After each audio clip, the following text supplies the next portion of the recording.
So liver function, the liver does so many things. So it is important for, I tried to break this down to make it a little bit easier to understand all of the things. So we're going to talk about all of the important things that the liver produces, as well as all of the things that the liver metabolizes. So it produces bile. We'll start with that. And from our hepatobiliary and I believe our pancreas lecture, we talked about the function of bile. So bile has four main functions. It's used for digesting fats, excretion of waste products. It can provide an alkaline fluid to counteract stomach acid.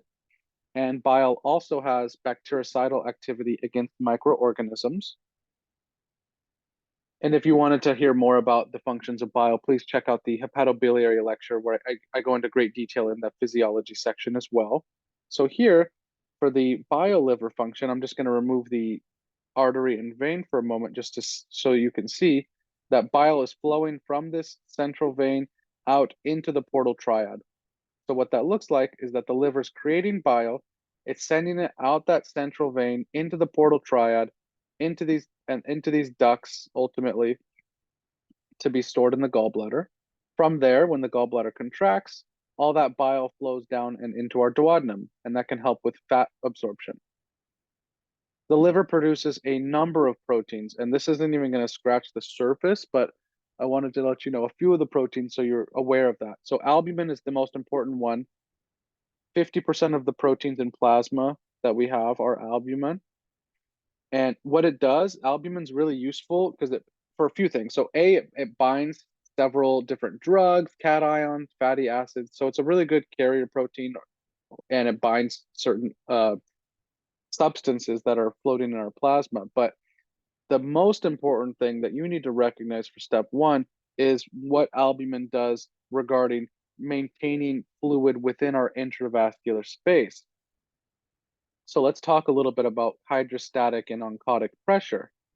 So here, right now at the bottom here, before I actually show this, we have an arterial, we have our capillary, and we have our venule. And obviously these exist throughout our body. This is how we need the capillaries in order to perform gas exchange between O2 and CO2. So in a normal, any vessel that you look at in our body, you're going to have some fluid that's already in our intravascular space, and you'll have a bunch of proteins as well. And what's going to happen is that there are two competing forces that are fighting against each other to keep this fluid either within the space or to make it leave the space. So the first force that you should recognize is the hydrostatic pressure. So there's always pressure on this fluid to get pushed out. There's always the intrinsic pressure of all that fluid inside this contained space, and it kind of wants to escape. But that is usually balanced by the oncotic pressure, and the oncotic pressure is the pressure of these proteins to draw water back into the system. So you have this hydrostatic pressure pushing fluid out, and the oncotic pressure pushing fluid, pulling fluid back in. And normally, what happens is that in your arterioles, there's a relatively higher pressure in your arterioles than in your venules, and so this will actually drive a little bit of water outside into the interstitium. And so fluid will leave the blood vessel. Once fluid leaves the blood vessel, you start to decrease the hydrostatic pressure because there's less fluid actually pushing against it. And you still retain all of your proteins in your bloodstream. So you still have that oncotic pressure. So what's going to happen is that toward the end of that capillary, the oncotic pressure will finally overpower the hydrostatic pressure, and you'll pull water back in, and you'll have pretty much similar concentrations intravascularly at the post-capillary venule than at the pre-capillary arterial. And the reason why this is effective is because we have so much albumin in our blood to create that oncotic pressure gradient to pull the fluid back in. And later on, when we talk about cirrhosis, if our liver is not producing enough albumin, we're going to notice that some of that fluid kind of stays out there, and you might get peripheral edema. Another protein that's useful to recognize is alpha-fetoprotein. This is produced by the liver, and the only thing you really need to recognize is that if it's elevated, Is in an older person, that's a little concerning for HCC, hepatocellular carcinoma. And on the right box, I just added that there's multiple carrier proteins that are also produced by the liver. We go over some of these. We'll talk about Wilson's disease and hemochromatosis, so we'll go over the top two later on.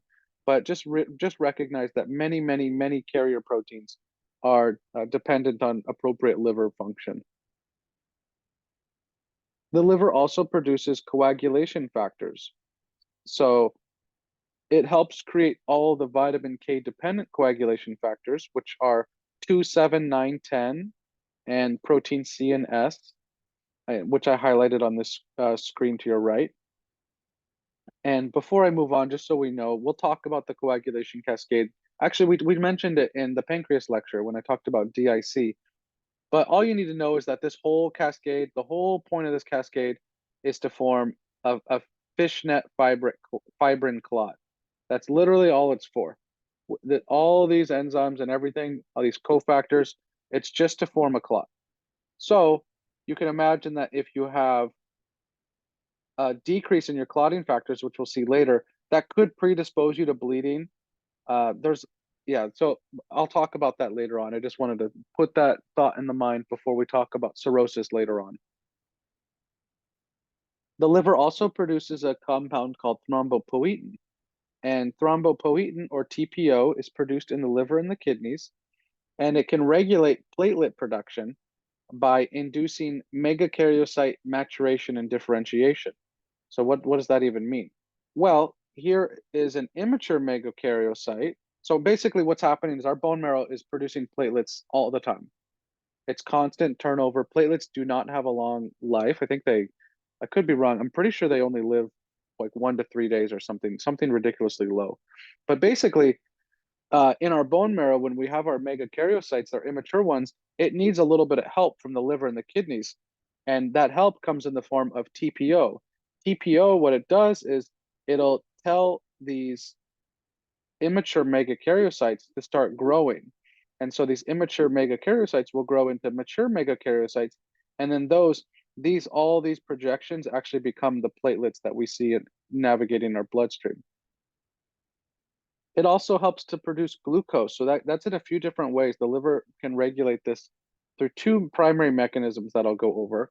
You can get it through glycogenolysis, sometimes called glycogenolysis, whatever you prefer. And that's where glycogen is lysed and converted into glucose. So you'll have these large glycogen chains, and they can get broken down into monosaccharides.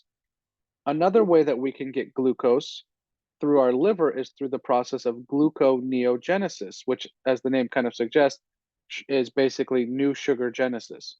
And that this is where non-carbohydrates like amino acids, lactate, and glycerol from fatty acids, those can actually be converted into glucose as well.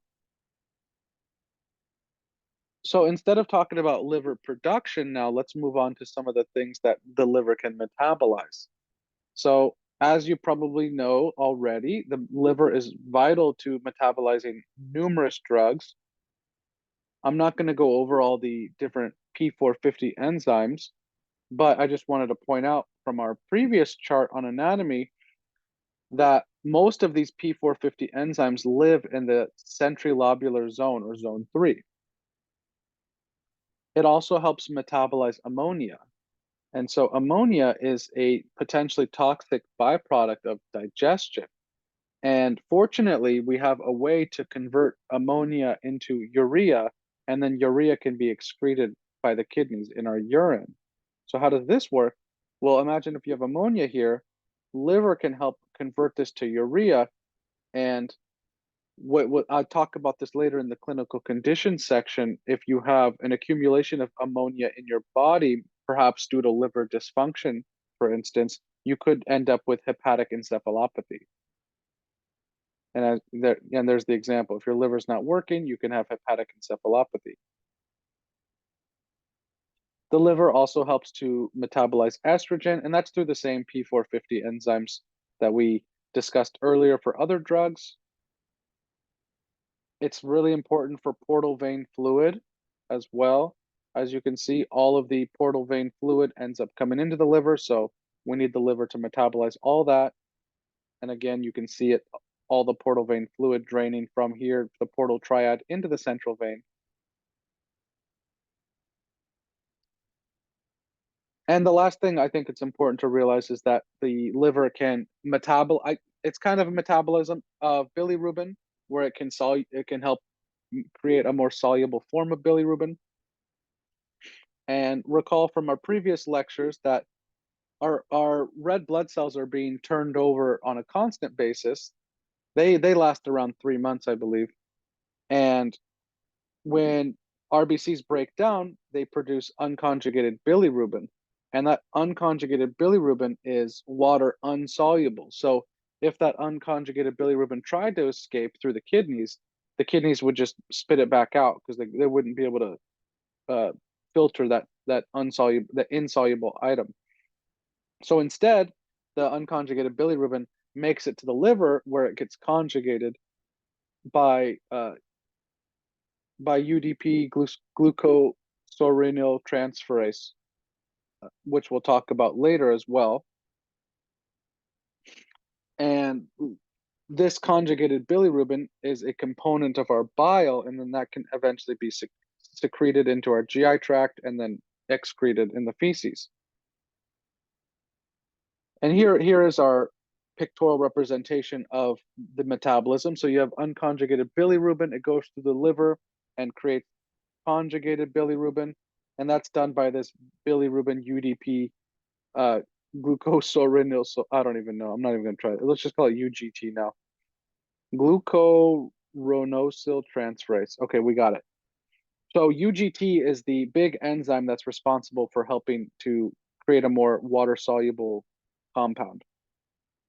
And how that does that, it actually adds glucuronic acids onto the hydrophobic compounds to give it a little bit more of a hydrophilic character. And because of this, once it's more hydrophilic, then it's easier to be able to mix with bile and be excreted in the GI tract. Thanks for watching. I hope you enjoyed the video. Please like, comment, and subscribe for more content.